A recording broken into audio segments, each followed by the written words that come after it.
Hello bachcho, let's see the question.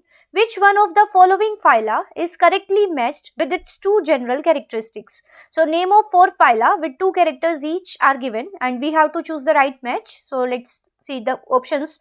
First is Echinodermata. So echinoderms are the spiny skinned animals where the skin has spines like structure. So spiny skinned animals such as starfishes, brittle star, echinus or sea urchin, all these animals are kept under phylum Echinodermata.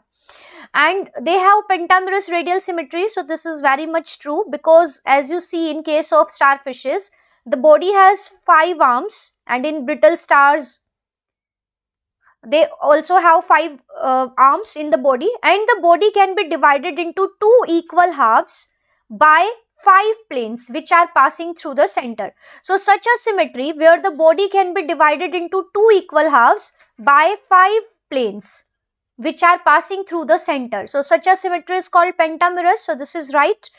And mostly internal fertilization. So this is incorrect because in echinoderms the fertilization is external as it occurs outside the body of female in water. So when the fertilization is the fusion of gametes.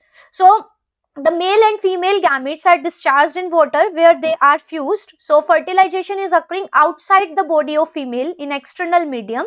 So such a fertilization is called the external fertilization. So this is incorrect.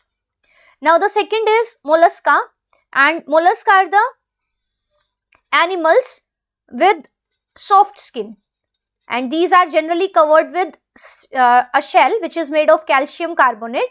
So soft bodied animals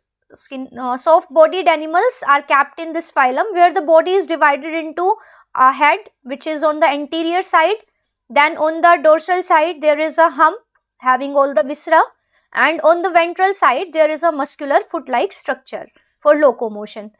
Now they are oviparous, so it is very much true. Oviparous means egg laying animals. So when an animals lay egg, so it is called the egg laying animal or oviparous. So it is correct about the mollusk.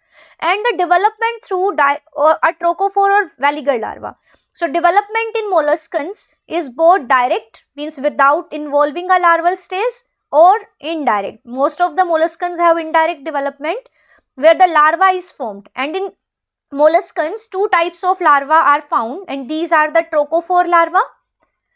Trophophore larva is an ancient larva which is showing the annelidan character. So it shows that mollusks have evolved from the annelids. And there is an advanced larva also which is called the veliger larva. So 2 types of larva are found. So it is correct, means mollusks have both these features. Now if we look further, then arthropods. So arthropods are the animals with jointed appendages. Here the body is divided into head, thorax and abdomen. As you see in case of insects, all the insects are having a head, then the thorax region and the abdominal region. And these regions of the body are called the tegmata because these are formed by the fusion of segments. So tegmatization is there and 3 body parts are there. Now respiration by trachea. So this is true, but all the arthropods do not respire by trachea, but different groups have different organs of respiration, like some have gills, some aquatic forms have book gills which are having the book like structure, some are having lungs, some are having book lungs.